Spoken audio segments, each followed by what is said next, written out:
College ವಿದ್ಯಾರ್ಥಿನಿಯನ್ನು ಹತ್ಯೆಗೈದು ಬೆಂಕಿ ಹಚ್ಚಿದ ಪಾಪಿಗಳು. ರಾಜ್ಯದಲ್ಲಿ ಮತ್ತೊಂದು ಬೆಚ್ಚಿ ಬೀಳಿಸುವ ಘಟನೆ ನಡೆದಿದ್ದು, ಚಿತ್ರದುರ್ಗದಲ್ಲಿ ವಿದ್ಯಾರ್ಥಿನಿಯನ್ನು ಹತ್ಯೆ ಮಾಡಿ ಬೆಂಕಿ ಹಚ್ಚಿ ಸುಟ್ಟಿರುವ ಘಟನೆ ನಡೆದಿದೆ. ಚಿತ್ರದುರ್ಗ ಜಿಲ್ಲೆಯ ಹಿರಿಯೂರಿನ ಕೊವೇರಹಟ್ಟಿ ಮೂಲದ 19 ವರ್ಷದ ವಿದ್ಯಾರ್ಥಿನಿ ವರ್ಷಿತಾ ಎಂಬ ವಿದ್ಯಾರ್ಥಿನಿಯನ್ನ ಕೊಂದು ಬೆಂಕಿ ಹಚ್ಚಿ ಕೊಲೆ ಮಾಡಿರುವ ಶಂಕೆ ವ್ಯಕ್ತವಾಗಿದೆ. ವಿದ್ಯಾರ್ಥಿನಿ ಚಿತ್ರದುರ್ಗ ನಗರದ ಬಾಲಕಿಯರ ವಸತಿ ಶಾಲೆಯಲ್ಲಿ ಓದುತ್ತಿದ್ದಳು. ನಿನ್ನೆ ವಿದ್ಯಾರ್ಥಿನಿಯ ಶವ ಚಿತ್ರದುರ್ಗದ ರಾಷ್ಟ್ರೀಯ ಹೆದ್ದಾರಿ ಬಳಿ ಪತ್ತೆಯಾಗಿದೆ. ಕೊಲೆ ಮಾಡಿ ಪೆಟ್ರೋಲ್ ಎರಚಿ ಸುಟ್ಟಿರುವ ಶಂಕೆ ವ್ಯಕ್ತವಾಗಿದೆ. ಘಟನಾ ಸ್ಥಳಕ್ಕೆ ಜಿಲ್ಲಾ ಪೊಲೀಸ್ ವರಿಷ್ಠಾಧಿಕಾರಿ ಶ್ವಾನದಳ ಹಾಗೂ ಬೆರಳಚ್ಚು ತಜ್ಞರು ಭೇಟಿ ನೀಡಿ ತನಿಖೆ ನಡೆಸಿದ್ದಾರೆ. ವಿದ್ಯಾರ್ಥಿನಿ ಕೊಲೆಗೆ ನಿಖರ ಕಾರಣ ತಿಳಿದು ಬಂದಿಲ್ಲ.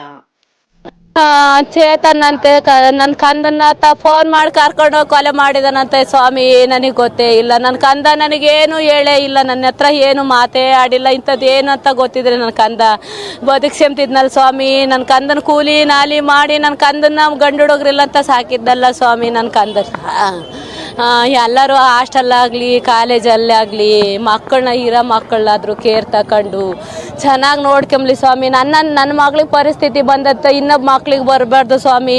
ನನಗೆ ನ್ಯಾಯ ದೊರಕಿಸ್ಕೊಡ್ಬೇಕು ಸ್ವಾಮಿ. ನನಗೆ ಇಲ್ಲೇ ಇದಾನಂತೆ ಸ್ವಾಮಿ ದುರ್ಗದಾಗೆ.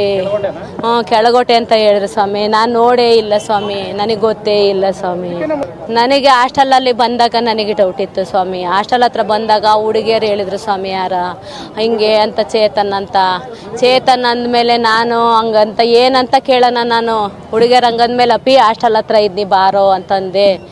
ನಾನು ಹುಡುಗರ ಜೊತೆಗೆ ಹೋಗ್ತಾ ಇದ್ನಿ ನಾನು ಹಿರಿಯೂರಿಗೆ ಅಂತ ಚಿಕ್ಕಮ್ಮನ ಮನೆಗೆ ಹೋಗ್ತಾ ಇದ್ನಿ ಅಂತ ಹೇಳ್ದ. ಬಾರಪ್ಪ ನಾನು ಇಲ್ಲೇ ಇದ್ನಿ ನಾನು ಅಂತ ಕರೆದೆ ಅಷ್ಟೇ. ನಾನು ಒಳ್ಳೆ ಮಾತನ್ನ ಕರೆದೆ, ಬರಲೇ ಇಲ್ಲ ಸ್ವಾಮಿ.